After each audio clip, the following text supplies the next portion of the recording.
आप कुछ भी लिख सकते हो आइल्स की राइटिंग में, make sure that is relevant, make sure you have justified whatever you have written. ये चीज इसके चक्रों में बहुत पड़े रहते हैं बच्चे, तो ये सब ना लिखो। अगेन बच्चों को रहता है कि सर इसकी जगह कुछ ऐसा बताओ तड़कदा भड़कदा सा कनेक्टर कि एग्जामिनर इंप्रेस हो जाए। एग्जामिनर इससे बिल्कुल भी इंप्रेस नहीं होगा, यहाँ चाहे कुछ मर्जी लिख रही है, कितना भी बड़ा राइटर हो वो लिखते टाइम कुछ ना कुछ गलतियां करता है। हो सकता है कोई वर्ड स्किप कर देगा, हो सकता है किसी वर्ड को 2 बार लिख देगा, तो प्रूफ रीडिंग जरूर करें। अगर आप सेकेंडली लिख रहे हो इट मीन्स आपने कहीं ना कहीं ऊपर फर्स्टली लिखा होगा, अगर नहीं लिखा है तो वो गलत। ऑन द अदर हैंड हम तभी लिख सकते हैं जब आपने ऑन द वन हैंड लिखा हो। अगर ऑन द वन हैंड है ही नहीं है तो ऑन द अदर हैंड कैसे आ जाएगा। ऑल्सो जो है कभी भी एंड में नहीं आ सकता, एंड में आपका टू आ सकता है, TOO आपका एज वेल आ सकता है, ऑल्सो कभी एंड में नहीं आता। Hello everybody, my name is Ankit Chaudhary and welcome to my YouTube channel IELTS aspirants. आज की वीडियो में हम क्या बात करेंगे, एक टास्क 2 है वो हम चेक करेंगे साथ साथ। एक टास्क 2 है उसको हम साथ साथ चेक करेंगे और आपको काफ़ी सारी चीज़ें जो है उसमें चेक करनी है। आप खुद चेक करोगे मीन्स मेरे साथ, और आपको क्या चेक करना है, ये 4 चीज़ें आपको चेक करनी है, ठीक है। So the very first that you will look for is grammatical errors. आपको ग्रामेटिकल एरर्स देखने हैं, साथ साथ you have to go through the connectors कि कनेक्टर सही से यूज है कि नहीं। थर्ड है आपका पंक्चुएशन, कोमाज, फुल स्टॉप्स वो अच्छे से यूज हुए हैं कि नहीं accurately. And fourth is your spelling errors. तो ये 4 चीजें देखेंगे हम। वैसे 4 ही चीजें होती हैं, एक और चीज रहती है कि क्या रहता है फिफ्थ, हाँ आइडियाज आपके अच्छे हैं या नहीं, वो हम देखेंगे बिल्कुल एंड में देखेंगे, साथ साथ नहीं देखेंगे कि आइडिया अच्छा नहीं है, बेटर हो सकता था, ये सारी चीजें बाद में। और सारी चीजें चेक करने के बाद एंड में मैं भी अपने एक्सपीरियंस से, अपने लिमिटेड एक्सपीरियंस से ट्राई करूंगा कि उसको बैंड स्कोर दूं, और आपको भी ट्राई करना है कि उसको कितने बैंड स्कोर आपको मिलने चाहिए। तो चलो टॉपिक क्या है पहले वो देख लेते हैं। So where we have our topic, yes this is the topic. Some people think that outdoor activities are more beneficial for children's development than playing computer games. This is your statement. Question type is to what extent do you agree or disagree? किस हद तक आप सहमत हो या असहमत हो। अच्छा एक चीज़ है, वैसे हल्का सा जिक्र करूंगा, वैसे इसके लिए मैं प्रॉपर वीडियो बनाऊंगा कि इसको हम कैसे अप्रोच कर सकते हैं, टू वट एक्सटेंट वाले को, डू यू अग्री और डिसएग्री वाले को। हालांकि ये दोनों सेम ही है और सेम तरीके से इनको अप्रोच कर सकते हैं। बहुत से लोगों ने आपको बोला होगा कि ये अलग है वो अलग है, अलग क्यों है, देखो टू वट एक्सटेंट भी तो ऐड हुआ है, किसी पर्पज से ही ऐड हुआ होगा। ऐसा कुछ नहीं है, ये सब बकवास बातें हैं, और मैं अपनी तरफ से नहीं बोल रहा कि जो मेरे मन में आ रहा है वो मैं बोल रहा हूँ। आईडीपी का जो मेन चैनल है आइल्स बाय आईडीपी, उसमें जो आइल्स एक्सपर्ट्स हैं वो आपको बता रहे हैं कि ये सिमिलर से क्वेश्चन है, सेम तरीके से दोनों क्वेश्चन को हम अप्रोच कर सकते हैं। आप कुछ भी लिख सकते हो आइल्स की राइटिंग में, make sure that is relevant, make sure you have justified whatever you have written, यही चीज चाहिए बस। चलो तो टाइम वेस्ट नहीं करते हैं, let's come to our task. Statement आप समझ गए हो और let's get started.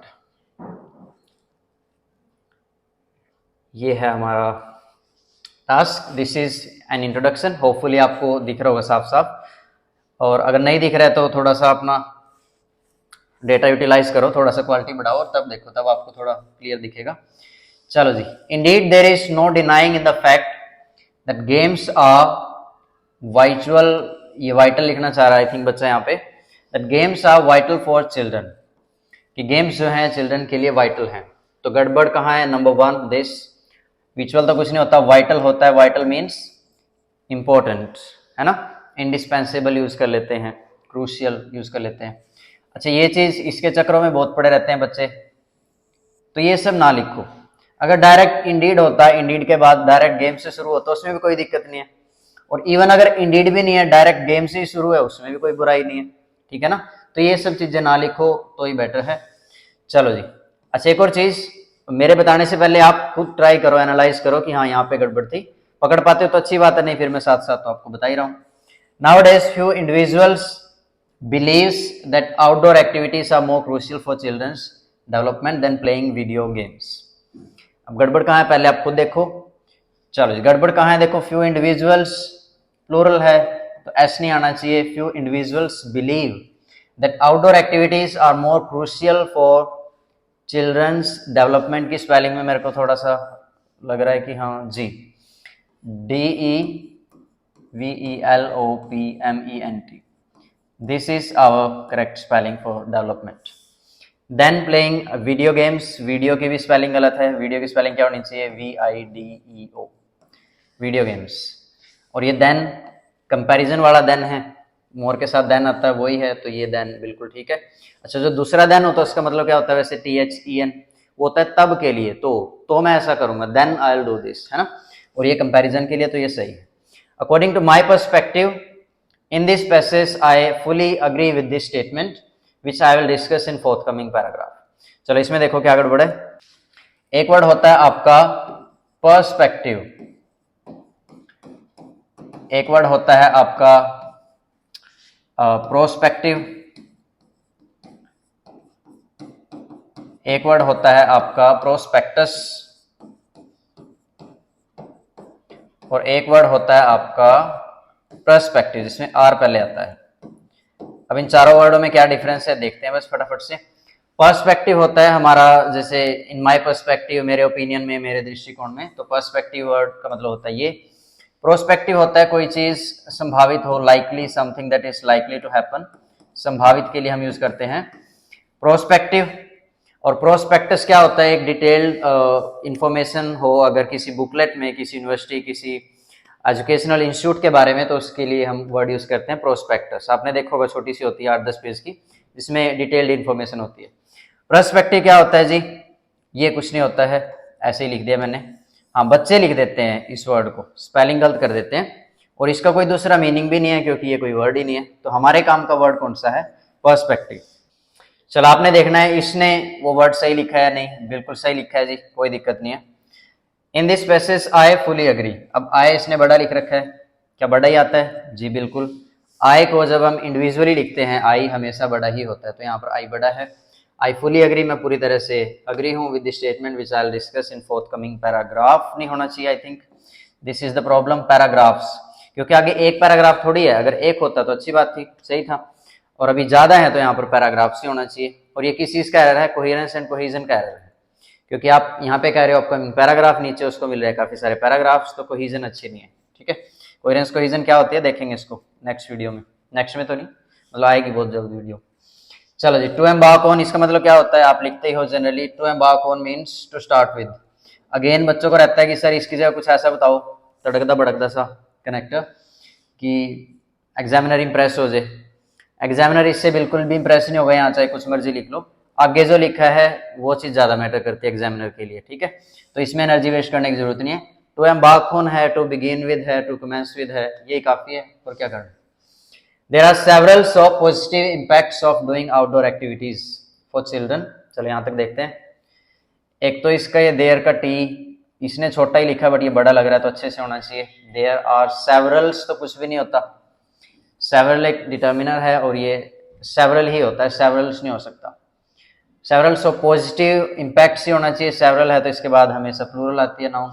Of doing outdoor, outdoor में देखो ये टी गायब हो गया, तो प्रूफ रीडिंग बहुत ज्यादा जरूरी है। कितना भी बड़ा राइटर हो वो लिखते टाइम कुछ ना कुछ गलतियां करता है, हो सकता है कोई वर्ड स्किप कर देगा, हो सकता है किसी वर्ड को 2 बार लिख देगा, तो प्रूफ रीडिंग जरूर करें। इस बच्चे को आता है, पता होगा जरूर कि आउटडोर की स्पेलिंग क्या होती है, प्रूफ रीडिंग नहीं की बस। For children, because physical or outdoor activities assist them to maintain their health. अब ये देर किसके लिए आया है, बच्चों के लिए आया है, बिल्कुल सही है। And keep them physically fit, कि ये सब्जेक्ट है यहाँ पर, ये जो एक्टिविटीज हैं ये असिस्ट करती हैं और क्या करती हैं, कीप देम फिजिकली फिट। यहाँ तक तो कोई गड़बड़ है नहीं है, गड़बड़ है आगे।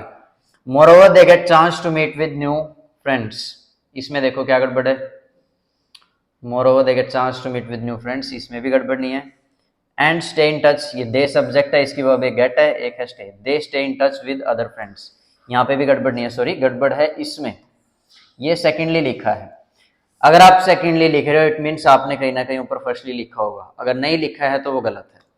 तो ऊपर कहीं फर्स्टली है नहीं है, डायरेक्ट सेकेंडली लगा दिया है, तो ये बिल्कुल ब्लंडर है, यहाँ पे ऐसे नहीं होना चाहिए। चलो जी, इफ प्यूपिल्स और children do outdoor activities they feel relax, क्या गड़बड़, एक तो पंक्चुएशन का एरर है, ये क्लोज यहाँ पे खत्म हो जाता है तो कोमे की रिक्वायरमेंट है। इफ प्यूपिल्स और children do outdoor activities they feel relax, no they feel relaxed. Relax एक वर्ब है, रिलैक्स्ड एक एडजेक्टिव है, तो दे फील रिलैक्स्ड, ये बेटर सेंस दे रहा है। एंड असिस्ट देम, अच्छा अब ये जो सब्जेक्ट था इसकी वर्ब डू है और ये असिस्ट है, इसका सब्जेक्ट क्या है वो है ही नहीं है, तो ये बनेगा, कुछ ना कुछ ऐड तो करना पड़ेगा, it assist them to get relief from stress. अब बनी बात, अब ये यहाँ पर ई है, सही नहीं दिख रहा ये, तो ये ई थोड़ा सा अच्छे से होना चाहिए। चलो जी, फर्दर मोर है, फुल स्टॉप के बाद है तो एफ बड़ा होना चाहिए। Furthermore there are also some other activities include in that, ये कोई सेंस नहीं बनी यहाँ पे, इसको हम करेक्ट ऐसे कर सकते हैं, there are also some other activities such as, ये तीनों वर्ड काट ही दो, ये खराब ही कर रहे हैं, सच एज से पढ़ो। There are also some other activities such as yoga, meditation and sports. अब बढ़िया बात, तो गड़बड़ है यहाँ पे। अच्छा, इसमें गलती क्या होती है, कई बार फर्दर मोर को अलग अलग लिख देते हैं, ऐसा नहीं है, फर्दर और मोर एक ही वर्ड है, इसके बीच में कोई गैप, कोई हाइफन कुछ नहीं आना चाहिए, तो इसने सही लिखा है, बिल्कुल परफेक्ट है जिसका। तो चलो आगे देखते हैं। These types of activities very beneficial, बीच में कोई इज एम आर, कोई हेल्पिंग वर्ब कुछ तो होनी चाहिए, तो आर होना चाहिए, क्योंकि दीज है, दीज के बाद प्लूरल आता है, तो ये प्लूरल सब्जेक्ट हुआ। These types of activities are very beneficial for children. Beneficial की स्पेलिंग देखो सही है या नहीं, बिल्कुल सही है स्पेलिंग, BENE होता है इसके बाद, अगर आप आई लगा देते हो तो वो गलत है। बेनिफिट में, बेनिफिशियल में, बेनिफिशियरी में आई लगा देते हैं, जो कि गलत है, इसकी ठीक है हर। चलो आगे आते हैं। अच्छा, ये वहीं से कनेक्टेड है। This type of activities are very beneficial for children, and के साथ जुड़ा है, नया सेंटेंस तो नहीं है, तो इट तो यहाँ पर छोटा ही होना चाहिए था, इसने बेवजह ही बड़ा लिख दिया यहाँ पे, तो इट का हम आई छोटा करेंगे। अभी मैंने क्या बताया था, अगर आई इंडिविजुअल हो, बिल्कुल अकेला हो, तभी वो बड़ा आता है, अदरवाइज तो वो हम देखेंगे सेंटेंस के बीच में है, शुरुआत में है, तो इट छोटा। It helps to growth them quickly, again ये भी कोई बात नहीं बनी, ये हम सेंटेंस को करेक्ट कर सकते हैं, इट हेल्प्स, यहां से शुरू करते हैं, it helps them to grow quickly. अब बनेगी बात, it helps them to grow quickly, और हेल्प के साथ हम कई बार इन्फिनिटिव यूज कर भी लेते हैं, नहीं भी, जैसे टू के बाद फर्स्ट फॉर्म होती है उसको इन्फिनिटिव बोलते हैं, तो अगर मैं ऐसे बोलूं it helps them grow quickly without to, वो भी ठीक है, दोनों एक्सेप्टेबल हैं, दोनों स्टैंडर्ड इंग्लिश है। चलो जी, it helps them to grow quickly and also keep them mentally fit, इस सेंटेंस में देखो खुद से क्या गड़बड़ है। चलो होपफुली आपने देख ली होगी, इट सब्जेक्ट है, इसकी वर्ब हेल्प्स आई, और ये जो वर्ब है कीप, ये किसको देख के आई है, इट को देख के आई है, इट को देख के आई है, तो यहाँ पे भी तो ऐसा होना चाहिए, अगर यहाँ पे हेल्प्स है तो वहां पे भी कीप्स ही करेंगे, क्लियर है बात। चलो जी आगे आते हैं। ऑन द अदर हैंड, यहाँ देखो क्या गड़बड़ है, शुरुआत में ही काम खराब है, ऑन द अदर हैंड हम नहीं लिखते, यहां नहीं लिख पाएंगे, वैसे तो लिखते हैं, कोई दिक्कत नहीं होती। ऑन द अदर हैंड हम तभी लिख सकते हैं जब आपने ऑन द वन हैंड लिखा हो, अगर ऑन द वन हैंड है ही नहीं है तो ऑन द अदर हैंड कैसे आ जाएगा, बिल्कुल भी नहीं आ पाएगा। तो ये यहाँ पर आपकी जो कोहिजन है ना, कनेक्टिविटी है आपकी सेंटेंसेस के बीच में, आइडियाज के बीच में, पैराग्राफ्स के बीच में, वो बिल्कुल खराब है। तो इसकी बजाय हम क्या लिखेंगे, हाउएवर। अगेन मैं रिपीट कर रहा हूं, ये गलत नहीं है, गलत इसलिए कि ऑन द वन हैंड नहीं है, अगर होता तो बिल्कुल सही होता, तब इसको बिल्कुल भी ना छेड़ते हम। चलो, if children spend their most of the time in playing video games on computer instead of doing physical activities, तो यहाँ पर क्लोज खत्म तो comma, they can suffer from many types of problems. अब कैन यहाँ पे बिल्कुल सर्टेनिटी की बात ये कर रहा है, लेकिन अगर इसकी बजाय हम लिखते हैं मे हैव टू, कि उन्हें ऐसा करना पड़ सकता है, तो ज्यादा अच्छी सेंस आ रही है। ग्रामेटिकली तो ये भी ठीक लग रहा है, but this would be perfect. तो they may have to suffer from many types of problems, may have to जहां यूज करते हैं कि ऐसा हो सकता है, उन्हें ऐसा करना पड़ सकता है, जैसे मुझे आज जल्दी आना पड़ सकता है, I may have to come early today, may have to यहाँ पर अच्छा है ज्यादा। चलो, ऊपर भी गड़बड़ थी, मैंने जानबूझ के नहीं छेड़ी, होपफुली आपने देख ली होंगी। ये देखो अगेन वीडियो की स्पेलिंग गलत है, ऐसे लिखेंगे वीडियो, और देखो ये देयर देखो सही लगा है कि नहीं, चिल्ड्रन को देख के आया है, बिल्कुल सही है। अच्छा, चिल्ड्रन की स्पेलिंग गलत है, देखो एल मिसिंग है, और ऐसा नहीं है कि इसको चिल्ड्रन की स्पेलिंग नहीं आती, और जगह भी तो सही लिखी है, again proof reading, that is very important. और देखो जिसमें इंस्टेड ऑफ क्या होता है जी, की बजाय, कि ऐसा करने की बजाय ऐसा होना चाहिए। और इंस्टेड ऑफ, ये जो ऑफ है ये प्रेपोजिशन है, अगर इसके बाद वर्ब आती है तो आईएनजी की फॉर्म में ही होना चाहिए, तो ये आईएनजी लिखा है, बिल्कुल परफेक्ट है। चलो जी, प्रॉब्लम्स के बाद देखते हैं, such as weak eyesight, mentally weak and may be disability.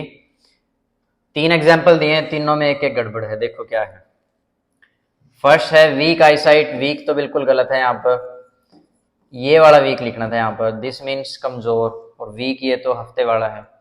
Week eyesight and mentally weak, mentally weak तो कोई बात नहीं बनी, इसको हम लिख सकते हैं मेंटल वीकनेस, तब बनेगी ये बात कि such as weak eyesight, mental weakness and may be disability.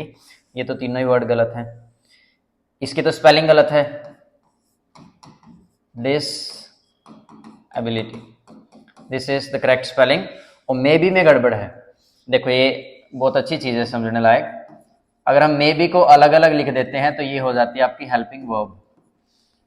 Helping verb होती है ना मे बी, जैसे दिस मे बी डन, इसको किया जा सकता है, और अगर हम इसको एक ही कर देते हैं, एक ही वर्ड, तब इसका मतलब हो जाता है परहैप्स, शायद। और ये यहाँ पर क्या लिखना चाह रहा है, ये परहैप्स लिखना चाह रहा है, तो ये इकट्ठा वर्ड होना चाहिए, इसकी स्पेलिंग गलत है। चलो जाके देखते हैं।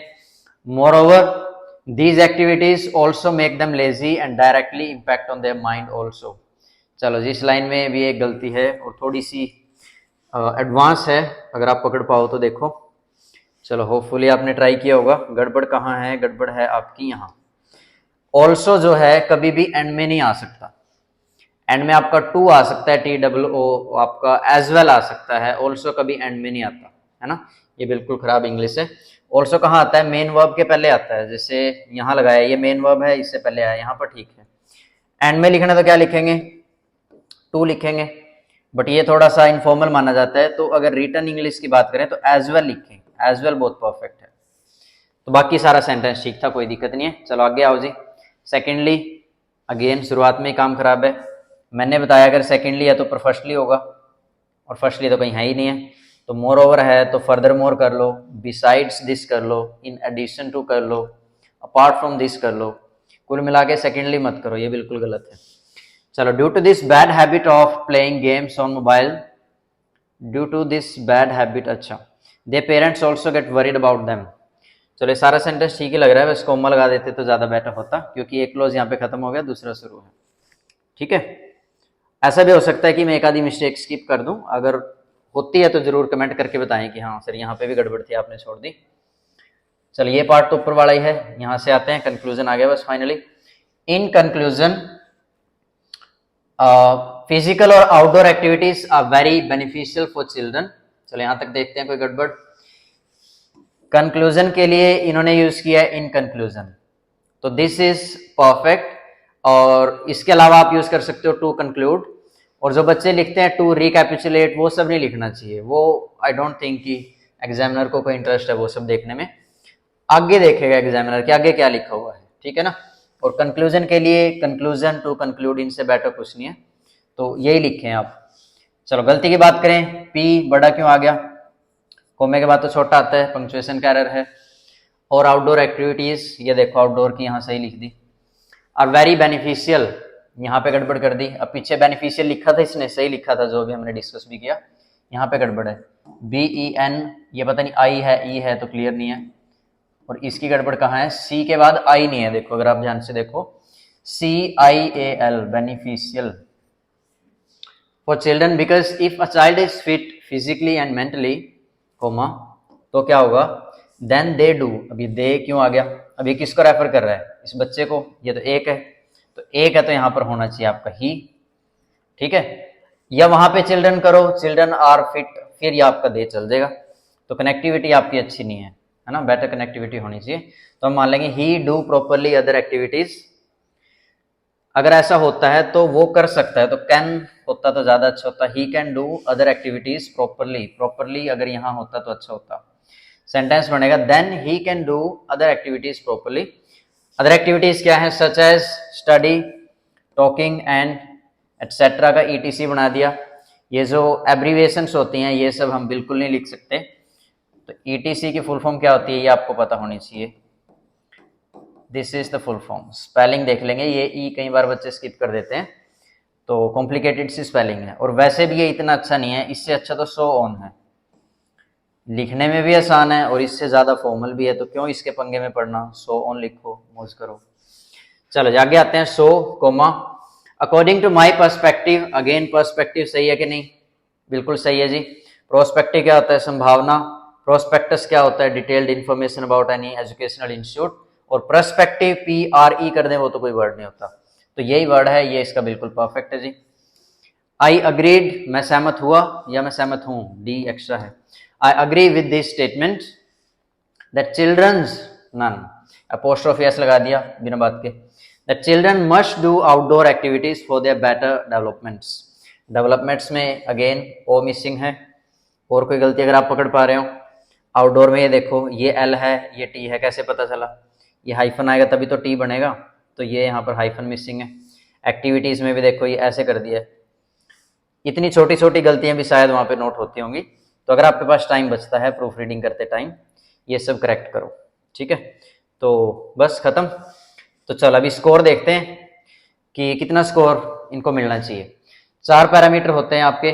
फर्स्ट क्या होता है, फर्स्ट होता है आपका टास्क रिस्पॉन्स, आइडियाज, वो लगभग ठीक थे, है ना, बिल्कुल परफेक्ट नहीं थे और अच्छे हो सकते थे, बट जितने भी थे ठीक थे। सेकंड होता है कोहेरेंस एंड कोहेजन, तो वो तो बिल्कुल ही खराब है, उसमें तो आई डोंट थिंक कि 5 से ज़्यादा इनको मिलेंगे। Grammatical range and accuracy, accuracy भी ठीक ठाक ही है, कुछ कुछ गलतियां हो रही हैं। रेंज तो हार्डली ही है इसमें।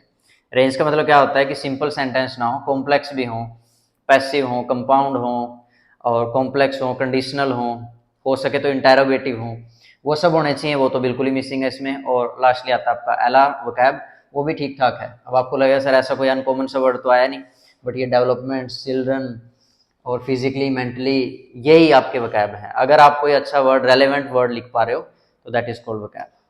तो ओवरऑल इसको कितने बैंड मिलने चाहिए, चलो मैं अपने अगर लिमिटेड एक्सपीरियंस से बताऊं तो 9 में से इसको मिलने चाहिए 5.5, मैक्स टू मैक्स 5 या 5.5। अगर 6 चाहिए तो थोड़ी सी और एक्यूरेसी होती, ग्रामेटिकली नहीं, उसमें कोहेरेंस एंड कोहेजन में कनेक्टर थोड़े से ठीक ठाक होते तो आसानी से आ जाते थे। तो मुझे लगता है कि 5.5। आपको क्या लगता है, आपकी क्या राय है इस बारे में, नीचे कमेंट करें। चलो जी, तो फाइनली आज की वीडियो में इतना ही बस। और अभी आपने कमेंट करके बताना है कि वीडियो आपको कैसी लगी, और अगर मैं इस चीज़, ये जो सेशन है ये हम राइटिंग अगर रेगुलर डिस्कस करें तो आपको हेल्प होगी या नहीं, तो ये ज़रूर बताएं। अगर हेल्प होगी तो बिल्कुल काफ़ी सारे राइटिंग टास्क 2, टास्क 1 हम डिस्कस करते रहेंगे रेगुलरली, ठीक है। तो चलो आज की वीडियो में इतना ही, फाइनली मिलते हैं किसी और वीडियो में, तब तक के लिए सभी खुश रहें, स्वस्थ रहें। Thank you very much.